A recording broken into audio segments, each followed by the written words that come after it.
Holy shit.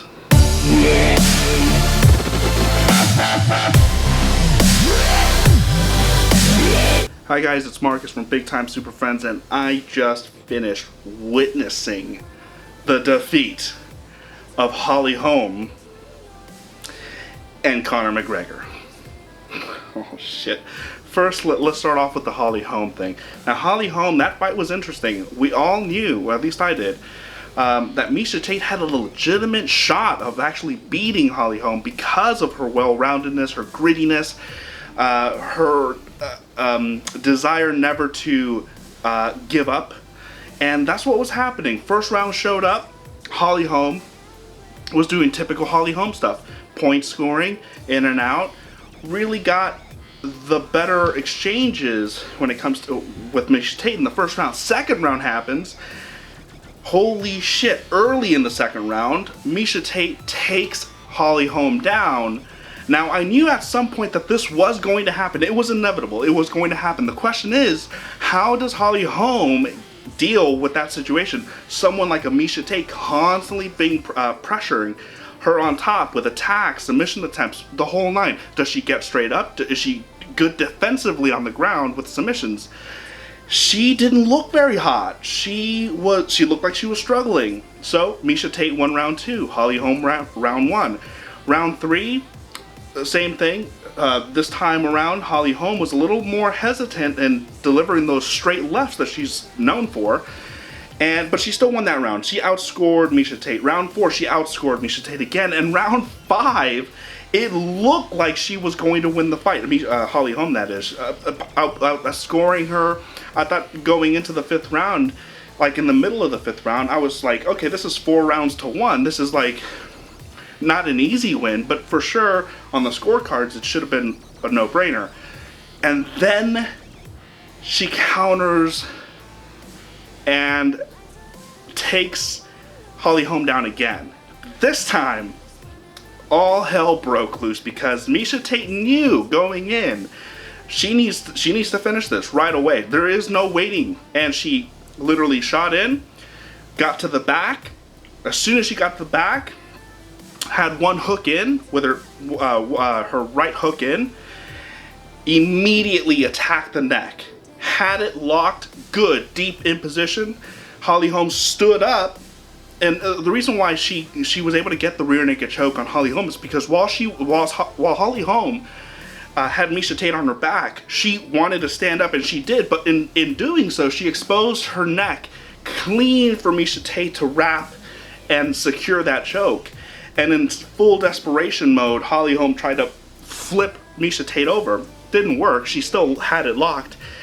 And literally, Holm passed out. Didn't tap out, she passed out. But that was like literally middle of the fifth round. My memory is so blurred, but it was just like, holy shit. Like, that just happened. And I like both fighters. I like Holm. I love Miesha Tate. It was one of those things where it was like watching both the two of your children to go at it. You're like, I don't want none of them to win. I don't want none of them to lose, I should say.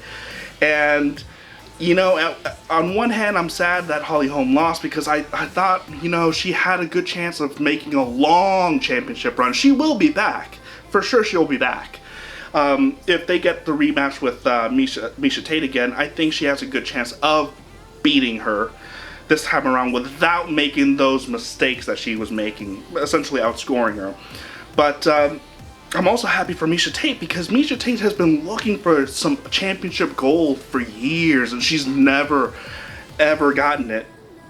And you know, I understand from the UFC standpoint how it would be tough to sell a Miesha Tate Ronda Rousey fight, a third fight, because Ronda Rousey has beaten her twice, but now it's almost like a sure way of getting this done, I guess. So I'm happy for Miesha Tate. Congratulations on your win. Awesome. I'm really, really happy for you. Really, finally, you get to be known as the champ, which is cool.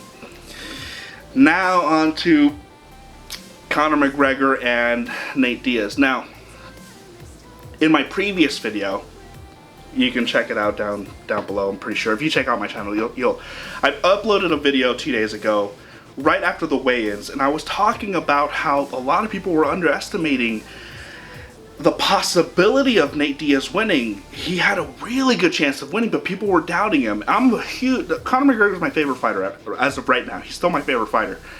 And even though he lost, there was a lot of good things that I did see in that fight. First of all, Conor McGregor's only 2 losses ever, before Nate Diaz's loss that he had today, were by submission. How did Nate Diaz win? Submission. I mean, but on the feet, I knew that Conor McGregor had a legitimate challenge. 3 inches taller, 2 inches longer, and you can definitely tell, like in round 1, they were, standing up, they were throwing. Conor was outclassing Nate for the most part in the stand-up department in round 1. He was getting the cleaner shots, but while this whole thing was going on, you saw Nate and McGregor going at it. I noticed a few things. First of all, Conor McGregor, I've never seen him overextend himself when he's trying to deliver that Celtic cross, that left hand of his. He was definitely overreaching, and you can definitely tell from round 1 that he is not used to fighting someone that much taller and lengthier than he is. I mean, when he was throwing when he usually throws a left hand, it's usually crisp, perfect distance, perfect timed. And with Nate Diaz, it was perfectly timed, but you can tell he had to overextend to hit Nate Diaz. He bloodied Nate Diaz up in the first round, and he was getting the better of exchanges, combinations, uppercut, right crosses, left straights, you name it. And he was dodging, bobbing and weaving most of Nate Diaz's attacks. Now, Nate Diaz, slow starter. He's just notorious. He's a slow starter. He was persistent. And even though in round 1 he was getting pretty much outclassed by Conor McGregor on the feet, he was still landing, and that was the key. It doesn't matter how many times you do hit someone, it's how you hit them, and is it perfectly placed? Is it perfectly timed? And in the first round, Nate Diaz did hit Conor McGregor with a few good shots, but they weren't like devastating shots. In round 2, however, everything that you saw in round 1 did take effect in round 2, because now Conor McGregor seems tired. He just seems tired. He later said in the post-fight interview in the octagon that he was not very he didn't intelligently distribute his energy in the fight. He was literally going power and everything. And it worked to a certain extent because Nate Diaz was bloodied up, but at the same time, it was like, at what cost? That is only effective if you are going to get rid of Nate Diaz in the second round within the first 2 rounds, okay? Now, Conor McGregor's, all of his fights essentially end within the first 2 rounds, excluding Max Holloway, which went to decision the 3rd round. But here comes the second round. Nate Diaz is going at it, and he actually tags McGregor right on the chin as McGregor's backing up, trying to defend, trying to slip a punch. He gets caught, and as soon as he gets caught, I immediately knew he is hurt. He needs to do something. He needs to step back, recover, and Nate Diaz saw it. He saw it right away. He heard him. He pressured him up against the cage, butchered him Nick Diaz style, the brothers style. That's what they do. That's what they're good at. Putting you up against the cage and just peppering you, body shots, hooks, uppercuts, the whole 9. That's what he did. And I'm thinking the entire time, holy shit, this is the time where Nate Diaz is just going to upset Conor McGregor fans, myself. And it was definitely bizarre because he did pepper, he hurt him. He peppered him up some more against the cage, but Conor was stepping back, and then all of a sudden Conor lit him up with combinations left and right. And then I'm thinking, for a split second, Conor McGregor, okay, he's still in the game. He's still landing his combinations clean. And then right as I thought that, Nate Diaz takes him down. He takes him down, passes McGregor's guard, essentially. Knee slices right through, past his belly, gets top mount. From top mount, he's peppering him. McGregor trying desperately. He's exhausted. He's tired and he's stunned. Okay, so he's on the ground still getting peppered. He turns his back towards Nate Diaz, and Nate Diaz doesn't play around. When he gets your back, it's lights out. It's lights out. And that's what he did. He turned around. He tried to buck Nate Diaz off of him. And Nate Diaz literally, you know, he's a talented jiu-jitsu player. He knows what to do. Secures the back mount, peppers him up some more, a little bit, secures the rear naked choke. Conor McGregor taps out. Now here's the $1 million question, guys. Conor loses. You may not be able to tell by my face because I'm all smiles, but I am actually devastated as a Conor McGregor fan. But not as much as you think. Like I said, I wasn't putting Nate Diaz out to be like a nobody. I knew Nate Diaz could win, and I even said in my previous video, if it gets to the 3rd, 4th, and 5th round, I gave Nate Diaz the clear advantage because he doesn't tire as much. And I also said that if the fight goes on, the longer the fight goes on, McGregor has the disadvantage because he's never had, essentially he's never gone past the 3rd round. So we don't know if he would have been tired or not. And anyways, we got this fight. In the previous video, I also said that we're going to get to see a lot of questions answered. One, how does Conor McGregor deal with a bigger man? Not that great. Good, but not that great. I mean, he overextended. He's definitely not... I'd like to see a rematch, but at clear 155. And two, how does Conor McGregor deal with the taunting of Nate Diaz? Now, for the most part, round 1 and round 2, Conor McGregor was doing most of the taunting because he was getting the better shots. Nate Diaz was taunting McGregor back as well, but only after really he tagged him and hurt him and dazed him. So those 2 questions are answered. And number 3, what I really wanted to know is how is his ground game?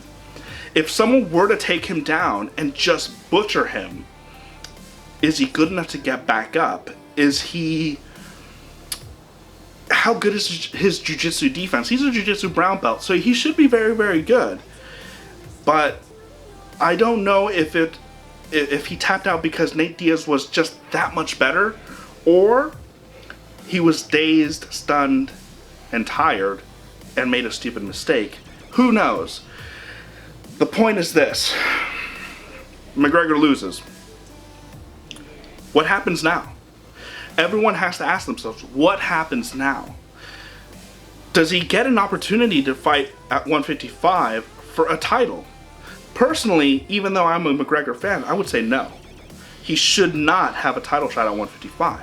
If anything, he should fight a contender at 155 and actually prove himself, whether it be Donald Cerrone, Anthony Pettis, maybe a rematch with Nate Diaz, but this time full training camps, and this time Conor McGregor actually preparing specifically for that guy. I know Conor McGregor doesn't specifically like to train for a specific opponent, but sometimes you kind of have to. I don't know. Maybe. What do I know? So, what do you guys think? When it comes to Conor McGregor, should he go back to 145, defend his title against Frankie Edgar? I'd love to see that. I'd love to see him actually butcher Frankie Edgar, and that way he would get at least some of the hate out of the way at featherweight anyways. When it comes to featherweight, I mean, he's beaten the who's who at featherweight already. He really just needs Frankie Edgar to beat, and that's pretty much it. He's cleared out the featherweight division. Once he does that, then I would say clearly, then you could move up to 155, fight a contender, and then a possible title shot. That's just me. What do you guys think? Did you guys see the fight play out the way it did or not? And, you know, keep the minimal, like, Conor McGregor dick riding, oh, you're a Conor McGregor fanboy. That doesn't tell me anything. I'm not telling you guys like when it comes to like commenting towards me. I'm just saying when it comes to other people commenting on the section on the comments below, you gotta use a more intelligent argument than that. Anyways, let me know what you guys think. Did you guys see it coming? And what's the next step for Conor McGregor? I say go to featherweight and kill Frank Edgar. Yeah.